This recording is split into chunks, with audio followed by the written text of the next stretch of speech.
Hi, my name is Michelle. I own and operate River Valley Landscaping. Call me Misty, I prefer that. Anyway, today we are going to conquer a succulent garden. These are probably the easiest thing in this entire greenhouse to grow because they don't want you to take care of them. So they're perfect for anybody that's going to be going away for a weekend or has a corner of their house that maybe they don't visit very often or don't see. You might lose track of something else. If you forget to water these, they're fine. So step one for getting this started is you need to pick out what kind of pots you want. Drainage is very important for succulents because they don't want to stay wet. They want to be watered and then be left alone for a long period of time.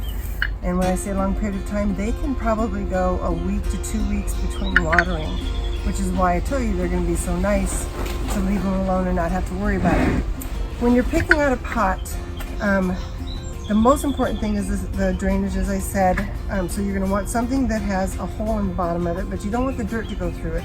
So the easiest way to do is to grab a rock and just slip over the top of the hole. That will let the water go through, but it doesn't let the dirt go through. I've got two different pots here, which is going to be two different styles. The small one is really going to be very simple. You're just going to get maybe two in here and you're going to keep it really tight and little. So some of the ones that would be really work well for this would be this little guy here because he's so small and tiny. But we're going to need a little bit of height, so we're going to need something that's going to give us a little bit of that. And this would do the trick. This would do the trick.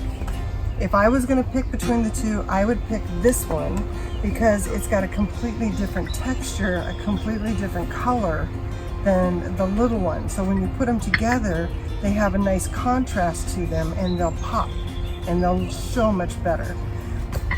If we go with this one, because the pot is much bigger, we're going to want some height into this one.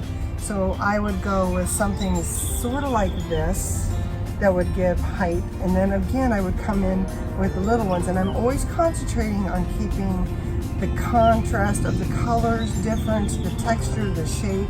You know, this has got a rounded leaf, so let's put something that's kind of pointy with it. And then maybe we want something that's really totally different, so maybe we put this little guy in here. We call this one Shrek because it looks like Shrek's ears. So you could put this in here. This size container would easily carry 3. You could get 4 in there. So this is some of the processes I go through when I'm looking for a container and trying to think of what I need to put into it. So we've got our plants kind of configured as to what we think will go into this nicely. I picked this plant because I wanted, or this pot, because I wanted something that was a little bit bigger because I'm going to put this in the middle of my patio table on the south side of my house. So it's going to get full sun and I don't want to have to worry about it. So this will be perfect. It's low, it's broad, I can get about 4 plants in here. The first thing I did was I put the rock on the bottom so I can cover the drainage hole and I can keep as much of the dirt in as possible. I don't want the dirt coming out on my picnic table, but it allows the water to go out. Then I filled it up about full with dirt, but every time I added dirt, I made sure I packed it down really, really firm. These things are incredibly top heavy, and if you don't have your dirt packed in here really, really firm, you put the plant in and if it gets any jiggle, the poor thing is going to kind of fall over. So it's really important that when you put your dirt in, you're going to pack it really well. This is just regular potting soil. Regular potting soil drains really well. And I added some moisture to it so it's going to hold, which helps me when I'm packing it. So I'm going to get it about full. I'm going to add a little bit more in here because I need to fill it up on at least up to the outside edges. Now, another thing that's fun when you're doing these is you can leave it flat or you can give it a little bit of a dome. I like the little bit of a dome because when you go to the decorating stages, it's funner to decorate with it. You can see it better. So right now I've got it about full, you can see, and I'm going to start with the outside. I'm going to work on to the inside. So I'm going to start with the smaller things on the outside and then I'm going to end up with this in the middle. So I got to make sure I keep room in the middle. I don't want to compromise this space because this guy's got to go in. First one I'm going to pick, I like this guy. He's little, he's cute, he's a weird color. I'm going to take him out. Now these guys don't always use up all of their soil in the pot.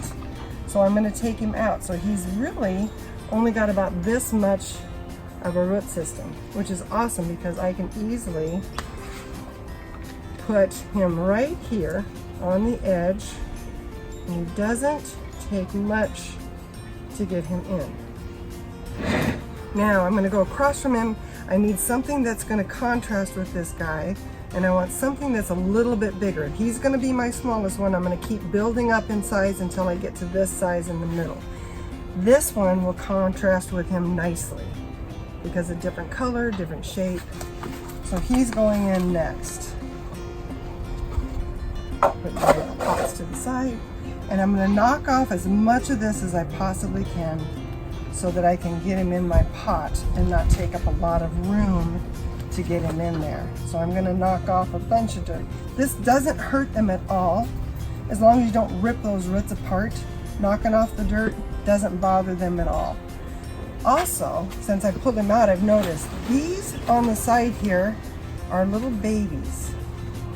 And at some point in time when these get a little bit bigger, if you wanted to, you could take him out of here.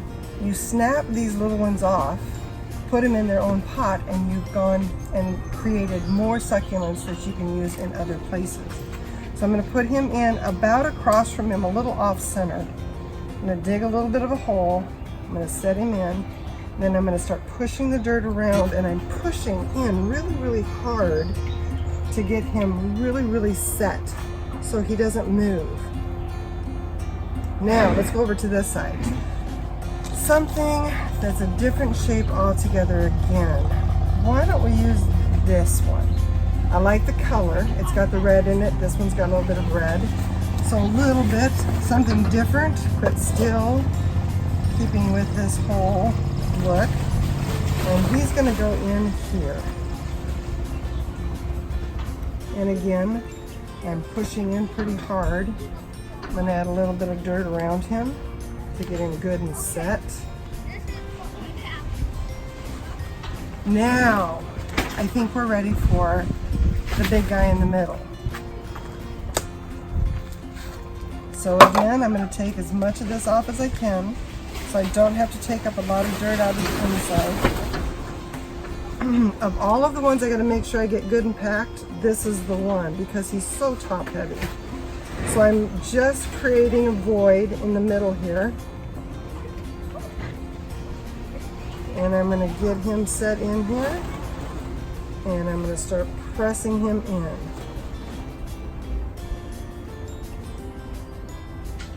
And at any point in time, I can take these and adjust them a little bit to keep him going the way I want him to go. I think he needs to come out more into the pot, not hug the side so much.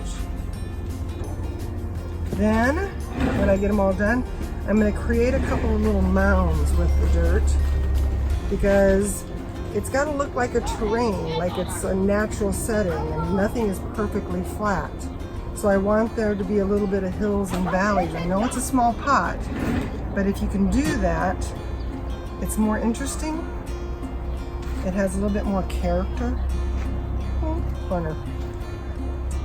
So, we've conquered the pot to figure out what we needed. We've planted it. It's all nice and sturdy. Look, it doesn't move hardly when I shift it, which is exactly what we want. Because this guy, we don't want him falling over. The best and the funnest part is decorating. This part, you can do anything your little heart desires.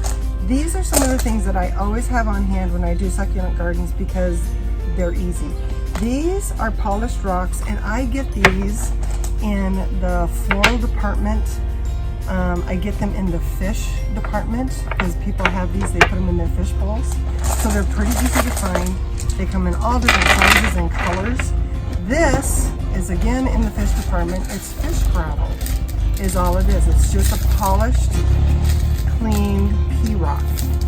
It comes in different colors. You can do anything you want to. Fairy gardens are fun because you can do the different colors and make paths. But for this, I wanted to look natural, so I picked just a natural brown fish gravel, and I've got all of these nice rocks. Now, in the break, I was looking at this and I thought, you know what? I've got a few holes that I think I need to fill. but I don't want to make it too big because I want to always make sure I've got room for these rocks to sit in here and show.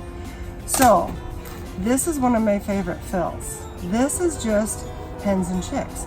Now it's a perennial, it will stay outside, but it also doubles and you can put it in with the succulents. The succulent is different than the hens and chicks because these can't survive the winter outside. These can survive the winter, but you can also put them in with the succulents and they will live with the succulents because they live in the same world with the same water conditions and the same sun. So if you've got these holes, these are fun to play with because I'll bring my pot over, take it out of the pot, and you start pulling it apart. These are the little babies I was telling you about with another one in here that I was showing you that had the little babies. I think this was the one that had the babies.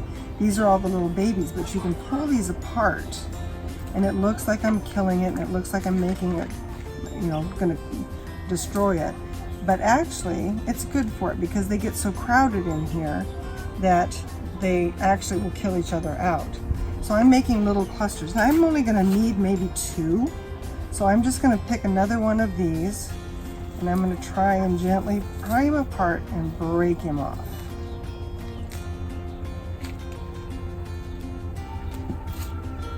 So I have a whole nother little section here. And I think he's gonna go, I'm gonna move him over to this smaller spot and I'm gonna put him here and I'm gonna have him sitting so that he's gonna eventually drape over. So again, I'm going to make a little void for where he's gonna go. I gently push him in and I'm going to tuck the soil down to make sure that he sets solid. And I'm gonna do the same with this one. I'm just gonna make a little void. I'm gonna set his roots in and then I'm gonna press him down in there. Now it looks a little bit fuller. It looks, to me, I like this look better. Now don't worry about these guys because we're just gonna plant them again. So I'm gonna take some dirt, I'm gonna put it in a pot. I'm gonna take my mama plant. I'm gonna set him in here. I'm gonna add a little bit of dirt around to the edges to get her back into her pot.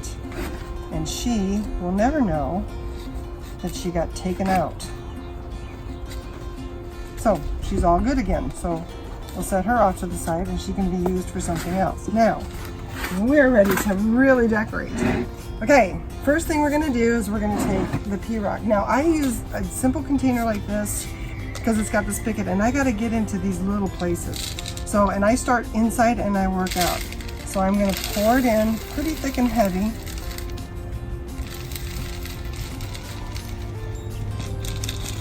All the way around, underneath. Spin it around. I'm going to keep going with the rock. Then I'm going to take my fingers and I'm going to gently kind of move the rock around so that it's inside.